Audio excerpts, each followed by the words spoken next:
If we use ranked choice, more people get a voice. It's not a case of I lose if you win. When we find common ground, we can turn this thing around and somehow solve this mess that we are in. There are always more than 2 points of view. Welcome to Thinking Green. I'm Rana, and it is about 8 weeks. We're 2 months. And from now until the election, we are going to try to spotlight Green Party candidates whose names are on the ballot, but who really are more limited than major party candidates in getting their names out and the issues they're fighting for out.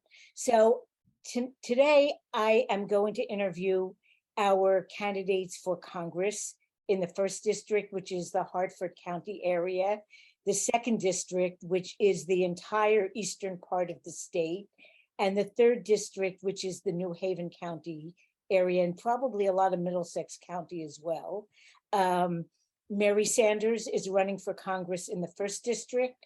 Kevin Blacker is running for Congress in the 2nd district, and Justin Paglino, MD, is running for Congress in the 3rd district. So welcome all of you. And in the order of your districts, I'm going to ask you to share a little bit about your background, what you've been active in the past, and what motivated you to take this plunge and put yourself out there to run for Congress. So 1st district, Mary, you can start. Well, Rona, thank you for having us. I don't think I've been on one of your shows in many, many years, and definitely it was not on Zoom. I remember having a long drive down with David Samuels to talk about racial justice and racial profiling. I believe we went down for your show. But anyway, I have been around Connecticut all my life, born and raised in New Britain, Connecticut, and have lived in Hartford about 28 years now. Moved out of state twice for less than a year and always moved back. So Connecticut is my home. My background is I grew up in New Britain, and I worked mainly in social services for more than 30 years, different nonprofit agencies, primarily in New Britain, and ran food pantries, ran adult education and training programs, always the focus on getting people back up on their feet and off to jobs and college. So I have a lot of experience in that field. I was a Democrat all my life, and I always had hope that they would change. But in 2016, I realized that was not going to happen, and I did the Dem exit. So before that, I had started attending some Green Party meetings of the Greater Hartford chapter, and was encouraged that by the leaders there, who told me it's one thing to be out on the street protesting and writing letters to the editor, but until you actually run for office, you don't have that kind of audience. People are not really, paying that much attention to what you're doing. And the way to really get your message out there is to get involved in the electoral side and run for office in your districts. So that's what I did. I first ran for as a write-in candidate for state rep when there was an opening midterm. Then I ran again. I didn't have to petition. Well, I did have to petition that first time. Then I ran for Hartford City Council, which I also had a petition for. And I ran for state Senate 2 years ago, and got about 3.5% of the vote. So this time I am running for Congress against I believe, 24-year incumbent, John Larson, who does some good things, but is heavily invested in the war business. So I will leave it at that and expand when I get a chance to talk about the issues.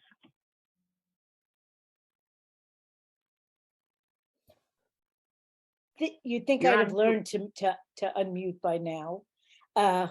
Kevin, what about you? So thank you. Thank you very much for having me. My name's Kevin Blacker. Grew up in the Noank section of Groton. down here in southeastern Connecticut. Worked for my father's landscaping company since when I was real young. Went to college. Left the state. Went to college for 4 years. Got a degree in soil science. Came back. Went back to work for my father and my family. Do some farming on the side. Became interested, I guess, in running for office when 3 members of the Green Party that I, respect, proposed the idea to me. I've been heavily involved in uncovering and working to correct the government corruption and bad decision making and waste at the state pier in New London. And I think that I was encouraged by members of the Green Party that running for office would be a way, as Mary just mentioned, to elevate kind of the plight of the things that I had been, working to draw public attention to. So I also saw that there was potential by running to help the Green Party, help share some of the basically press contacts and attention that I've gathered with the Green Party, because I believe in a lot what the Green Party is trying to do, and I think I'm very impressed with all the people in the Green Party that I've met. So I hope that is a decent introduction. Thank you. What about you, Justin?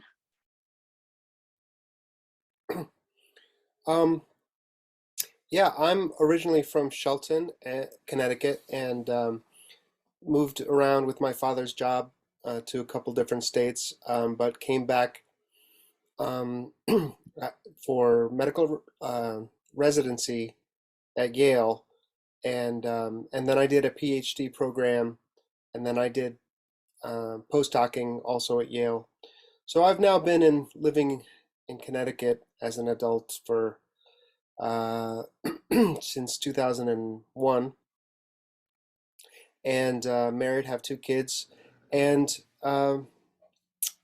I am interested. I've long been interested in politics because they're of great consequence for so many people, and they're important. And I care about our democratic process being fair, being uncorrupted. I care about government making decisions that are good for people's health, the public health. And I've seen a lot of bad decisions being made, ignoring global warming, not expanding healthcare to all our people, reckless wars of aggression in Iraq. I I don't feel like I'm not a person who could just go live my life and feel that things are being well taken care of, because they aren't. So that's the idea of democracy, though, is that we have to participate. And I feel like, I have a different perspective to offer from the incumbent, Rosa DeLauro. She's not a supporter of single payer healthcare. She is always voting for the military budget that is overblown. She, in many ways, I think, as a 30-year incumbent, has become, sadly, a kind of a part of the establishment, and has followed the rules that have gotten her to where she is. And I really want to introduce the idea to people that I want to make sure that people understand that we don't have to live in a 2-party system, that we can have more than 2 parties. And I didn't want to just run as a progressive Democrat because I'm so done with only having 2 options on the ballot. And I guess we're going to talk about that more later. But it's a bad system. It turns people away from democracy. And with ranked choice voting, we can do away with any vote splitting problem or spoiler problem that we have with the way we vote now. And I'd like to see all kinds of third parties flourish, but the Green Party has the values that I share, so I chose to join the Green Party. Thank you. I guess, and this can just be a conversation. I don't want to moderate too much, but I'm going to just mention some issues and we can just talk about them. And the Green Party is not just about environmentalism, but I think that might be a good place to start.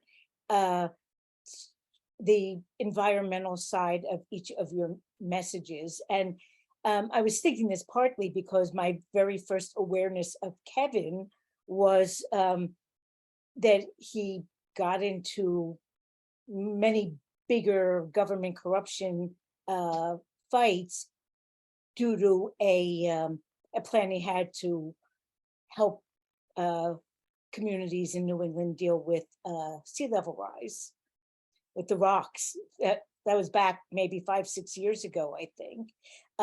So maybe each of you can bring your perspective of what our national policies should look like to help us cope with climate change. Any order you want. I don't know, Kevin, do you want to just start and talk and then Mary, and I don't know. We're breaking with numerical order. Yeah, I don't think we're going to go 1, 2, 3 with everything. I just figured that would be the start, but this could be any order. And Zooms are harder than in person for this in a way, because when it's in person, everyone can just kind of burst in wherever they want to. But yeah, I think I know all three of you, and I know you all have interest in environmental issues, but your interests all kind of came out of different awarenesses of different pieces of it. So I thought that would be a really interesting thing to point out, that although the Green Party is about, the future of the planet in many ways, that itself is a multifaceted issue. So I'd speak to that. I'd say, a couple of principles or mechanics that I believe in: honest government and common sense. And that those things guide or should guide, all of our actions and how we approach a problem. You take a problem like climate change, which is one of the largest problems that we face as a country or world, and how to respond to that. And I get really excited thinking about, I like problems. I like solving problems. As you mentioned, it was it was a problem I was having farming, which was rocks, which drew me over to the state pier and to New London.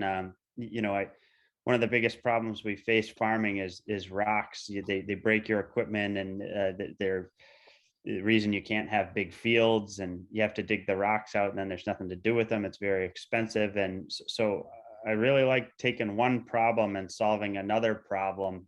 And we have this problem of climate change. So we're going to have to raise critical infrastructure and prepare basically, for more frequent, more intense storms and rising sea levels. So using rocks that are a byproduct of cropland clearing, to basically armor against sea level rise was the idea that got me interested in State Pier, and then led to all the work I did over there. But I think that solving a problem, it's any problem takes creativity. And I do think that when you only have two parties that are really just completely driven by money and power, that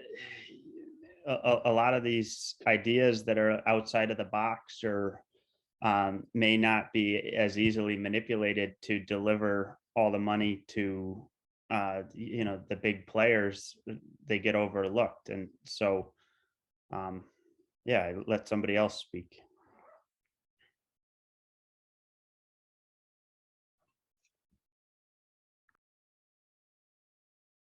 Mary, yeah, you don't have to wait for me, Mary. You can just burst in. Okay, well, I don't want to cut anybody off either. Well, I'm a little older than the other two candidates. I remember the good old days of separating our trash and recycling. And I thought that was because the current system we have is terrible. Although, so my kids, you know, they remember that when they had to separate everything and how much of a fanatic I was about waste, reducing, reusing, and recycling, and repurposing everything.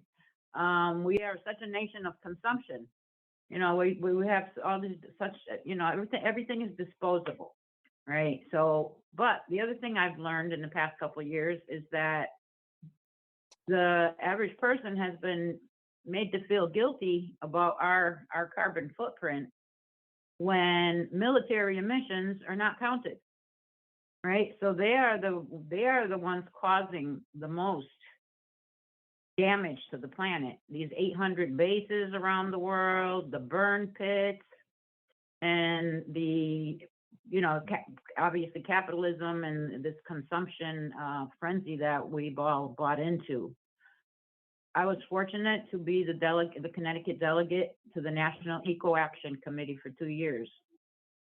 And I learned a lot there because I came into being an environmentalist later. I was I did anti-racist work. I did work around basic needs for families, racial profiling, criminal justice, prison reform. But the environmental movement, I would say I probably got involved with maybe 8 to 10 years ago. I started paying attention to what was going on. I'm blessed with 4 children and 8 grandchildren. I worry about what kind of world there's going to be for them when they're older. They have the right to have the same kind of upbringing that we had, where we could go to parks and walk down the street without being overwhelmed with carbon monoxide we got these buses parked all over the place, and the heat factor. I've always lived kind of in the city. I grew up in the housing developments in New Britain, and I live in a moderate income neighborhood, mixed neighborhood here in Hartford. I'm in a 6-family building here, and we get the brunt of it. People in the cities, the temperature's always higher. I'm really worried about that. I am part of the elders committee right now, and we're talking about how elders are affected by climate change in particular. So many people stuck in high-rise buildings. Some have heat, some don't. We have cities around the states that don't have clean water. Flint and Jackson. I think they're kind of resolving the situation in Jackson somewhat. But how many other cities are under the radar where we're drinking polluted water or lead-filled water? Like Kevin said, about the infrastructure that we need to build. The president needs to declare a climate emergency. We cannot continue on the path we are. I don't know how. They had goals for 2030, and then they push them back to 2040, 2050. When Biden was on the campaign trail, he was originally talking about a $10 trillion new Green New Deal over 10 years. And it was quickly cut to 5 trillion, then 3, then 1.5. And then what did it get whittled away to now? Basically nothing, because any money in there for gains to fight the climate crisis is wiped out by the new leases and the extended leases for Alaska and all this new drilling. So we will have a net loss, not a net gain, and towards the fight for to stop this climate change. I've tried to get more involved in Twitter, and I'm reading things from people around the world and what their take is on all this. I'm watching news from Telesur and a couple other stations, progressive stations, and everybody's pointing their fingers at the United States as one of the biggest violators of all these agreements that were made to try to curb at least or slow down this climate crisis, because at the rate we're going, I don't know what kind of shape we're going to be in 10 or 20 years. So I'll put a cap on that. Okay, Um, Justin. Yeah, something Kevin said that about got me thinking about, how a lot of times the solutions our problems don't happen unless someone stands to make a lot of money. And the it reminded me of this. Bangladesh has this amazing solar program, the largest off-grid solar program in the world, where people have solar panels. They have a box that allows them to trade energy with their neighbors, and it's expanded, and no one's really getting rich off of it, but the people are benefiting because they are just empowered to harvest energy from the sky but with their own house and their own solar panels, and then use that resource to uh, barter with neighbors in a way that's mutually beneficial. Um, and you know, they say money is the root of all evil. In a lot of ways, the pursuit of profit has been the source of a lot of problems in our country. People have gotten wealthy off of the fossil fuel industry. It's the most amazingly profitable, historically profitable industry in our history. And, but it's coming with enormous costs, and we're all going to share those costs. And we need to be smart, and we need to, start to transition off of these fuels that are every day are putting us in more and more danger of greater and greater consequences, sea level rise, heat waves, droughts.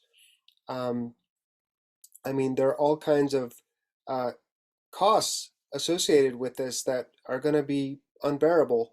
They say a pinch in time saves nine, or stitch in time saves nine.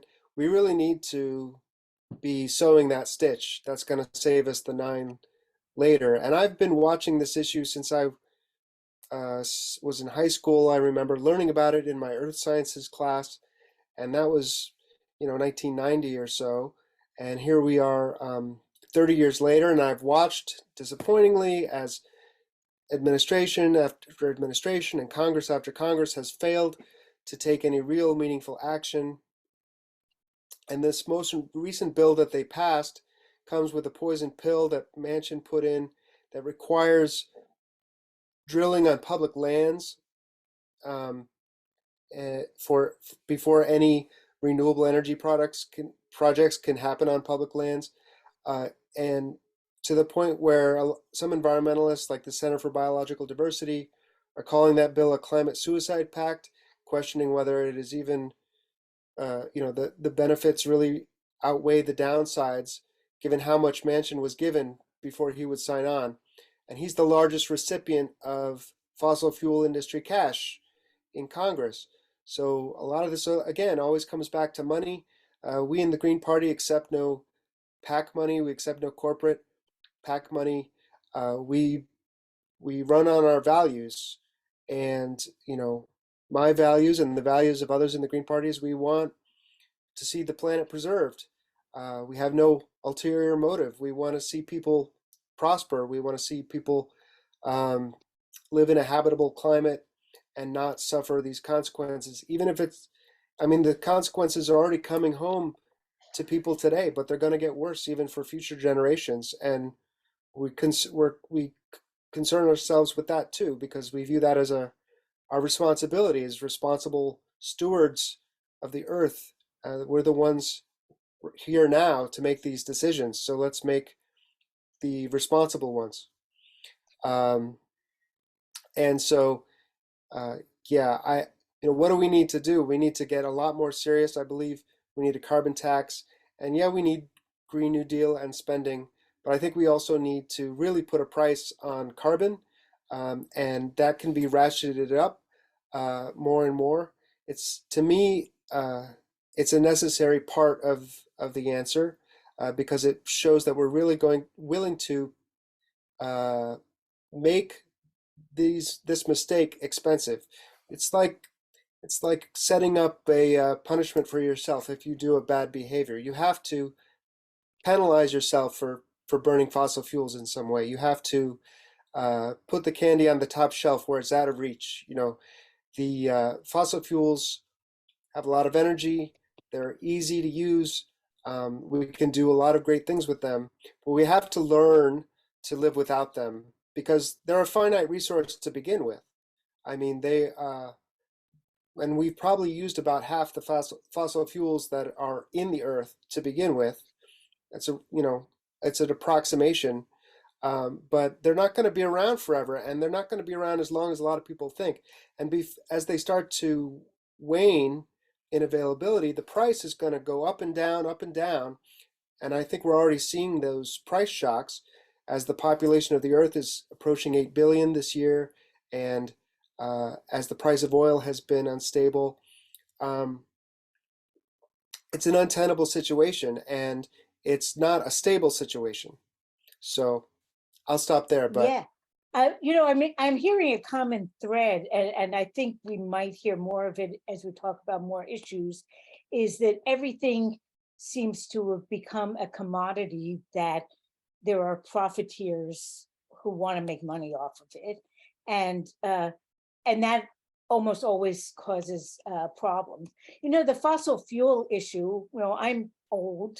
I think I might even be a couple of years older than Mary. I'm not sure, but I remember in the 70s we were already thinking about how fossil fuels are finite resources, and I'm convinced that, and we knew about wind, and we knew about small scale hydro, and we knew about solar, but I feel as though a lot of the R&D money went to nuclear power, both because it kind of dovetailed with some military uses, and also because they were very concentrated, big projects that only very large corporations could take on. It wasn't as though everyone could have a little generator in their neighborhood or in their home, as they can with a lot of the small scale decentralized projects.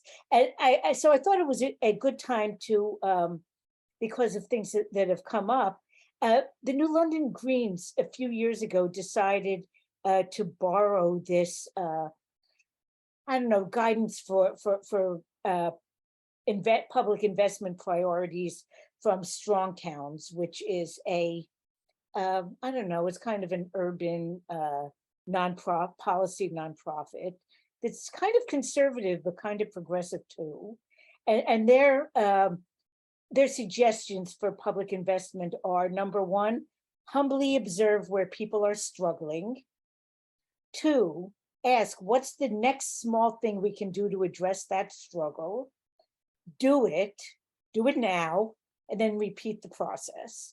So instead of getting grandiose big money plans, there are a lot of things we can do to alleviate suffering on a small scale, and just do it over and over again, and face the bigger and bigger problems as we go.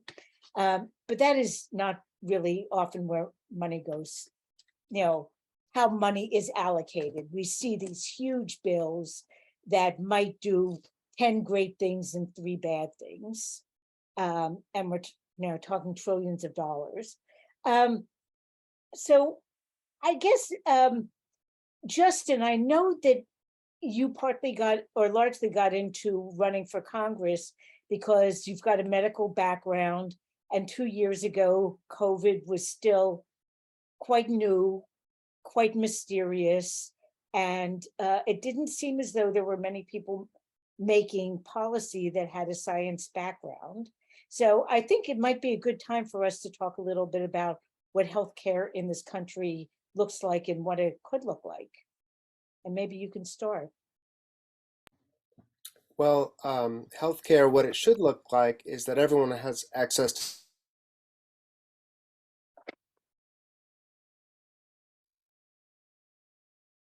Uh-oh. to I think, healthcare. That's one of my main.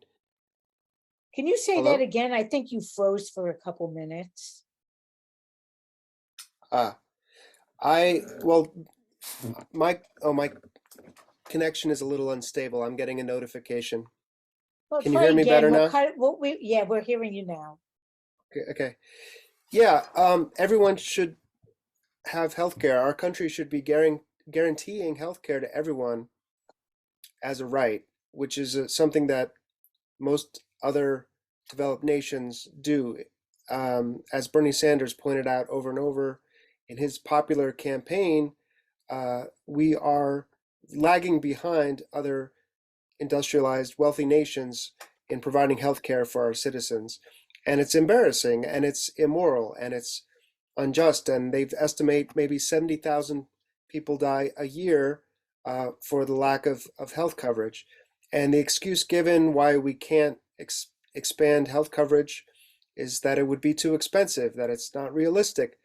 But the fact is, over 20 studies that have looked at this question have come back with a conclusion that a single payer system would be more efficient and less expensive than our current system that has 1 million interconnected for-profit companies, all trying to get a piece of the pie of the profits of healthcare.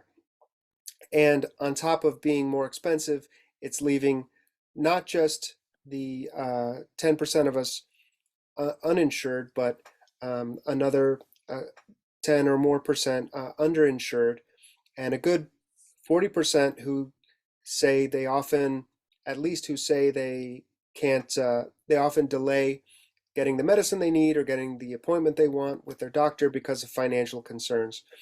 And that itself, just the health cost of people being sicker, it's not just a moral issue impairing their quality of life, but it also ends up causing more expenses for everyone because those become public expenses. So we're really not doing things in a smart way or an ethical way. And you brought up the pandemic. The pandemic was a kind of a sad experience of for for everyone, but for those of us who kind of had hoped that maybe the country could come through this, that this would be any kind of unifying experience or something, that we would come together and find and fight our way through this together and look out for each other as fellow humans living together in the same country. All those hopes were kind of dashed. It just became another thing to fight about, another thing to or hate people over. And I think there were a lot of missteps, but I do think people not having access to their doctors is a big part of the problem. People going online and trying to get a medical degree through Google and trying to understand all of vaccinology and virology, and when people should have access to experts in their own community, they should be able to communicate with and ask any kind of question and get answers from people who already know science very well, people who've dedicated their lives to trying to understand these things. But doctors are overworked. They're spread thin. They have they have more patients than they can take as it is, and they don't have time to really spend having these discussions with people because the ratio of patients to doctor is too high. So we need to improve. People have important medical decisions to make all the time, whether it's about the vaccine or whether it's about what to do about this lump in my skin or whatever it may be. People need access, easy access, free access to high quality experts who can give them good medical advice, and then they're free to make their decisions. But having access to providers is vital, and we can afford to give people that.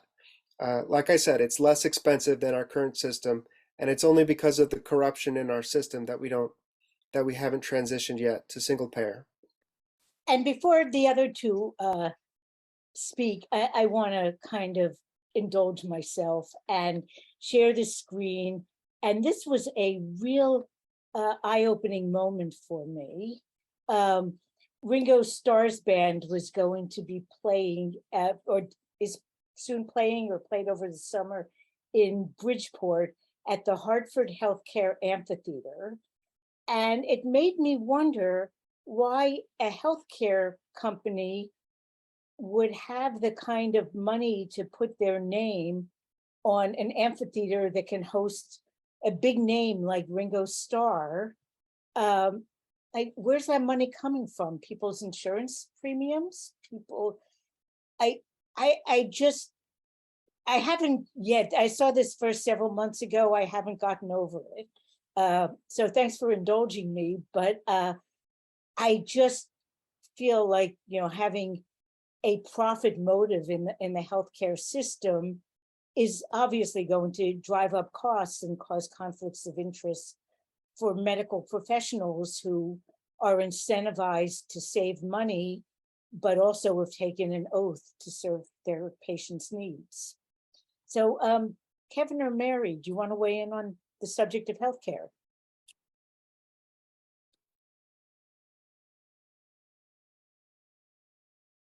Go for it. During my years of working at social service agencies, many of us kind of got involved in the original, healthcare for all, universal healthcare movement. In recent years, it's been called Medicare for all. And we had quite a discussion at the Elders Caucus about that name, because a lot of them are not happy with Medicare as it is. So it would be an improved Medicare for all. Yeah, obviously, I'm a person who has been either uninsured or underinsured in many different stages of my life, and gone without not critical care, but gone without preventive care, gone without some, necessary care, and waited, unfortunately, sometimes, and had to go to the emergency room for different things because I didn't have a primary care provider at the time, for one reason or another. We could definitely save money by having a universal health care or Medicare for all. The money that's wasted, now that I chose a provider through the Medicare, so I get copies of the bills, I get copies of what they pay, and obviously I have my copay, which sometimes are taxing. But I see the ridiculous amounts that are being charged for different services. I went through physical therapy for, I had fallen and injured my leg, and ridiculous amounts of money being made. I mean, I can't even imagine it, because I never worked for that kind of a salary in my life. Working in social services at small nonprofits doesn't pay $50 or $100 an hour, let alone $500 an hour for like some of these service providers are charging. When I look at what other countries are doing, I'm amazed. I mean, they're offering free medical training, so they have a higher ratio of doctors per patients in some countries, because the schools are free. They don't have to worry about paying back all those loans. Cuba's a good example. They actually accept students from the United States, a certain number every year for free 7 years of medical preparation. And they send out doctors, they send out brigades of doctors around the world to respond to different disasters. Even though the United States didn't accept their help, many other countries did, including Italy and other countries at the beginning of the pandemic. So I see good models in other places, so many of them. And I'm in Hartford. Hartford is the insurance capital of the world. And what I said to another interviewer not too long ago is they're worried about all these people becoming unemployed. there'll be work for them in the new system. We'll still need claims processors, but they won't have to worry about the profit factor. They won't have to try to find a way to disqualify people from having their bills paid in order to raise that profit margin for their company. And they have other insurance to sell. They still have, auto insurance, house insurance, whatever. So I'm not worried about taking this away from all our insurance companies and putting it in the government's hands, whether it's a Medicare for all type thing or some other system.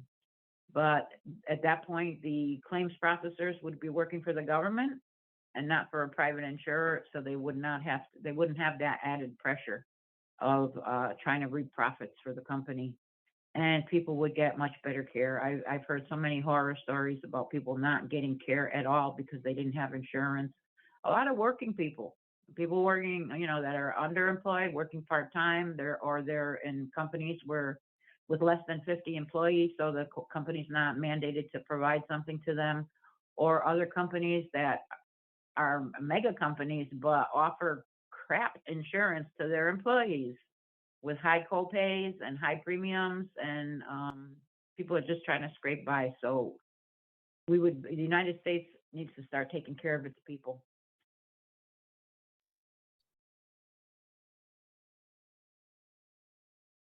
Well, it seems a lot like there is a common thread that, noting that Hartford's the insurance capital of the world, the power of lobbyists in general, in all issues, in contrast to the power not only of the people, but of the interests of municipalities. It seems like the lobbyists often have the upper hand in what policies are going to be promoting. So, money's influence on politics is one thing that the Green Party has, tries to fight, but of course, as a result, we're always poor. I did want to make sure we have plenty of time to spend on the challenges you have all faced in terms of getting the word out, because, a lot of people think we have a two-party system, but if you look at even the Connecticut ballot, and I think I'm going to share the screen again. This is a New Haven ballot from a couple years ago.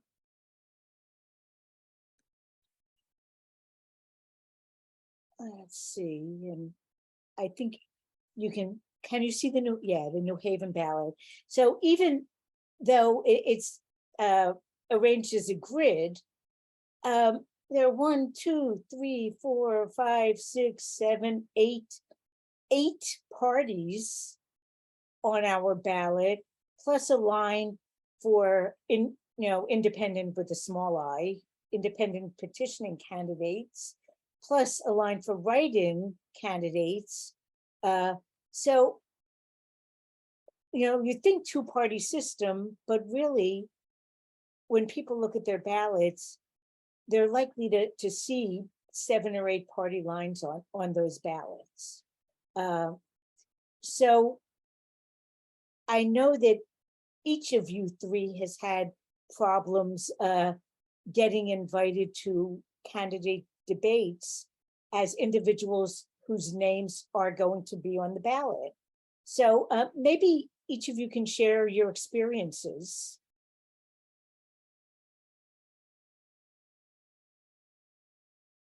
Well, I did, and here in Hartford, when I ran for state rep and Hartford City Council, I was invited to a library event. It was called Hartford Votes.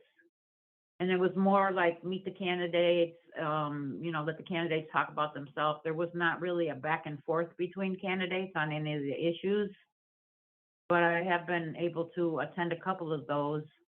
But other than that, I've only been able to make sure I fill out all the surveys I get, because that's one way to get our positions out. A lot of times at the candidate forums where they want you to just meet people, you don't really have that much time to talk about your issues or for people to ask you many questions, because there's so many candidates in the room, and you know, people are more kind of like going table to table, mingling. You might have a chance to talk one-on-one versus with the whole crowd. So I find that petitions are one way I mean, not petitions, I'm sorry, surveys are one way to get our points out on different things. And yeah, we need more opportunities. Now, Kevin, you've had some mixed responses in terms of your getting invited to debates, right? Yep. So I was invited by the day to debate at the Guard Arts. You know, coming up here in October, but the League of Women's Voters, you know, informed me that I wouldn't be welcome to debate Joe Courtney and Mike France at Eastern in Willimantic because I haven't raised 50,000. I believe it was $50,000. That, you know, was the threshold that they set. So actively, you know, working to draw attention to, you know, how unfair it is that they set a financial threshold, you know, that really discourages participation of, you know, the minor party candidates that, you know, I think from listening to Mary and Justin, you know, clearly have like good points to, you know, to add to the conversation, and you know, we should all be included. We have a ballot line, so. And Yeah. Justin, 2 years ago, you got like 2,500 signatures, but that doesn't seem to count to demonstrate support, right? It's really frustrating. You know, what Mary says, I think getting on the ballot is already really hard enough, and that should be the standard for being invited to debates. And I think that there's no need for any additional standard. And I think that not only that, but debates should be mandatory. I think every candidate who's on the ballot should be expect that they're going to be invited to a public debate, and they may decline, you know, but they will be. But I mean, I don't know how to enforce that. But I'm very frustrated right now with the situation that Rosa doesn't seem to want to debate, and I feel like the public's entitled to a debate.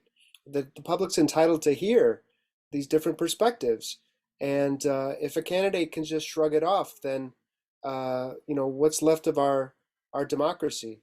I have to think about this problem and how to solve it, but it's a widespread problem right now that the people who host the debate, it's at their discretion whether they want to host a debate and who they want to invite. And then you know, the candidates may or may not choose to participate, and it leaves people without really getting a chance to get informed about what they're voting for. And this financial requirement to get into a debate, I think, is really distasteful, and it amounts to reminds me of a poll tax. It's like a debate tax to keep poorer candidates from being able to be admitted. And you know, the term they used for me and others, and their excuse for not letting us in the debate, is they said we're non-viable, which is a prejudgment on their part. And how are we to become viable if we're not allowed to participate in these public debates? I mean, that's part of how we hope to get exposure, is by having a chance to express our ideas to the public. And that whole viable, non-viable mentality, it comes, I think, in part from our first past the post voting system, where we have things whittled down to two viable parties in general. Yes, it's not by law a two-party system, and yes, there are other parties on the ballot, but when voters look at that ballot, they don't just think, who do I like the best among here, even though maybe that's what they should be thinking. But a lot of voters feel compelled to vote strategically and try and worry in advance about the chance of winning. And if it's only these two major parties that have a chance of winning, which one am I worried about more? can I use my vote? Is it safe for me to vote my values and vote for a minor party candidate? Or do I have to worry that I'm throwing, quote unquote, throwing my vote away and quote unquote, tipping the election among the two candidates who are more likely to win? All these horrible, horrible thoughts that come into that a voter finds themselves thinking in the voting booth, we can do away with them with ranked choice voting. And that's why minor parties across the political spectrum support ranked choice voting, because it allows the voter to go in and simply select their candidates that they prefer in the order that they prefer them.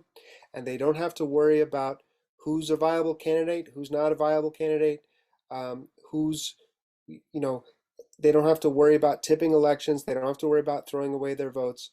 It's really this invisible, it's this invisible dynamic that creates our quote unquote two-party system.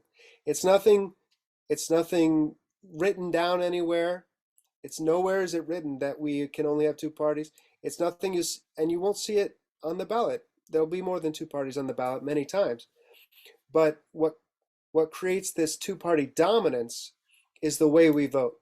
And that was figured out by Duverger, who, I forgot his first name, Antoine Duverger. He was an academic who looked at voting systems and figured out that this first past the post voting system tends to lead to two-party dominance because of the vote splitting effect. You know, when there are 4 or 5 parties on the ballot, people and then someone wins with 25, 30, 40% of the vote, and wins with a simple plurality, it throws things into a bit of chaos, and eventually things get whittled down to two parties. So because people want to have a idea in advance of, well, who even has a shot at winning this, and if we can get voters to stop thinking that way and just get them to vote their preferences, we can have a more representative democracy. I'm going to share my screen again to show, I think I might have, oh, maybe I don't have what the ranked choice voting looks like up here. No, I'm sorry, but I am going to indulge myself again. And this is the League of Women Voters mission statement. And, I've never been active in the League. I've sort of been supportive in the past, but I find this incredibly disappointing that their mission is that they're nonpartisan, grassroots, protect and expand voting rights and ensure everyone is represented in our democracy through advocacy, education, and litigation. It seems to me that we're in Connecticut, we are not seeing that mission is being fostered at all. So I don't know, it's very discouraging that the very institutions that are supposed to be defending our voting rights are really not doing so. Yeah, they should say at the bottom, with the exception of minor parties, like they care about democracy for everyone unless you're in a minor party. And it's the same with the Democratic Party, who talks about defending democracy. Some exceptions apply. When it comes to minor parties, they will actively go after us to try and get us off ballots, as we've seen recently in North Carolina. And and they have no problem with us being excluded from debates. The Presidential Commission on Debates is just a deal struck between the two major parties. You're never going to see third-party candidates in there. Somehow Ross Perot got into. Well, I think Ross Perot was the reason that this has happened. I think it could be argued that Ross Perot was perhaps did increase Bill Clinton's chances of winning that election. And though we did not hear the Republicans scream about spoiler effects, it was about that time that we started seeing the field shrink and debates. I remember through the 70s and 80s having lots of candidates on debate stages, like in 1980, in the 80s with John Anderson and Barry Commoner. And there were a lot of third party candidates who were in on the debates. And it's become the case almost that elections are treated like sports events.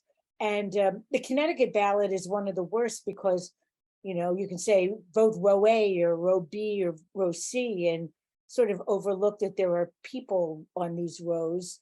And in addition to ranked choice voting, I tend to also promote a change in ballot. And this is one of my favorite ballots from Washington, D.C., where it's every office is just the list of candidates, their party is under them, but in every office, the order is different. So they draw and print people's names in random order. So yes, a person can go through and say, okay, I'm going to vote for all the Democrats. So I'll choose Eleanor Norton, and then I'll choose Muriel Bowser, and then I'll choose Phil Mendelssohn. But it isn't a mindless vote, row A all the way or vote row B all the way. I keep thinking that people think of their elections as being like rooting for your favorite sports team. So other than ranked choice voting, do you see any, and participation in debates, do you see any solutions for how to make it more equitable playing field, that candidates who might have less money but more qualifications might be able to get the word out better? Well, public campaign financing, of which there is none for congressional races at this point, like And ours. even the state financing is very biased towards major parties. Hmm. Okay, so in like the last 5 or 10 minutes, I'd like each of you to just let people know how to get in touch with you, how to support your campaigns, and find out more about it. So I don't know, we can do backwards order from 3, 2, 1. Sure. I'm at the website justinforall.org, and which is currently being revamped. But as the season gets close, as election day gets closer, I'm hoping to start getting lawn signs out there. I've been buying advertisements on Facebook and in some print media, and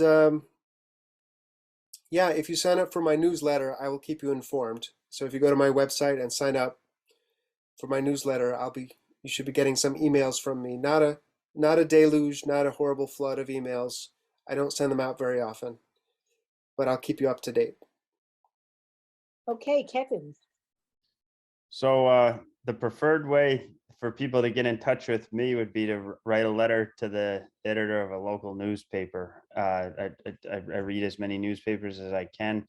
You could also email me at kjblacker@sbcglobal.net, or find me in person.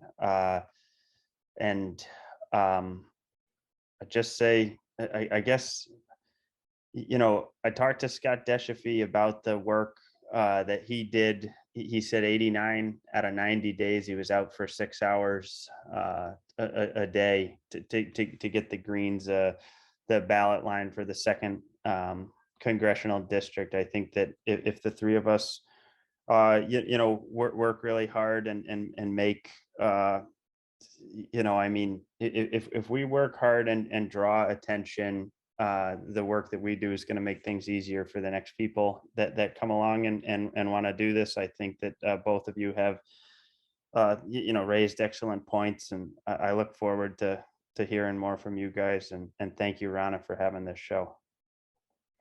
Welcome, Mary.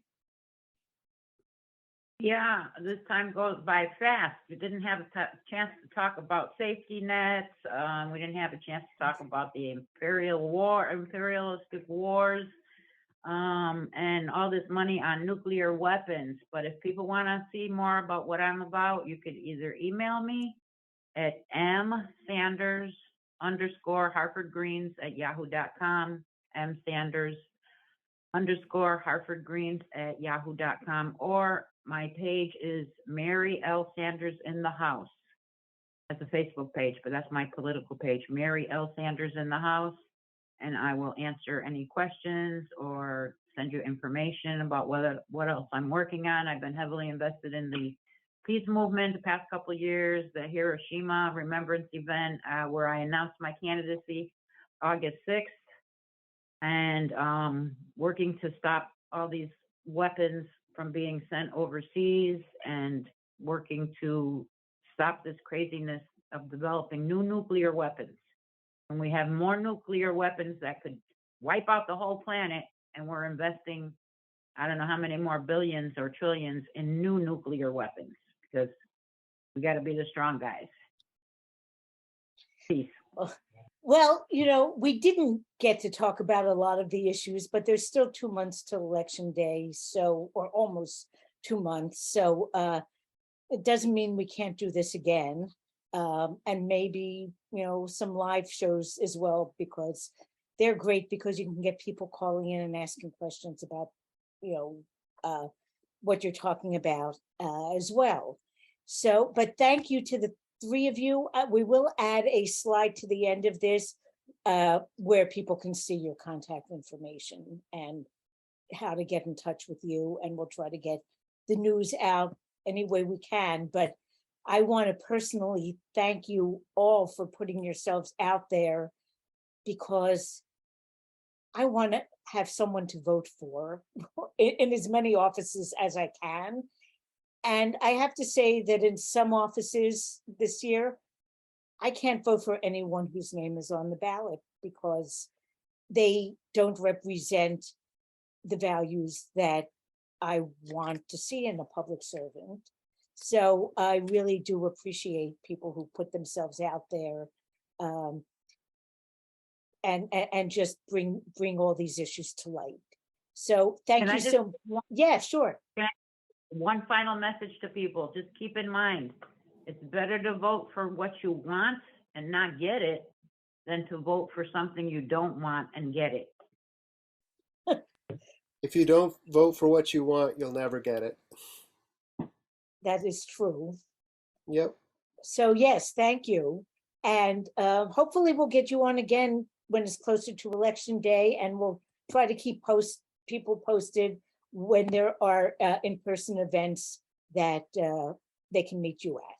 So thanks again, and be in touch.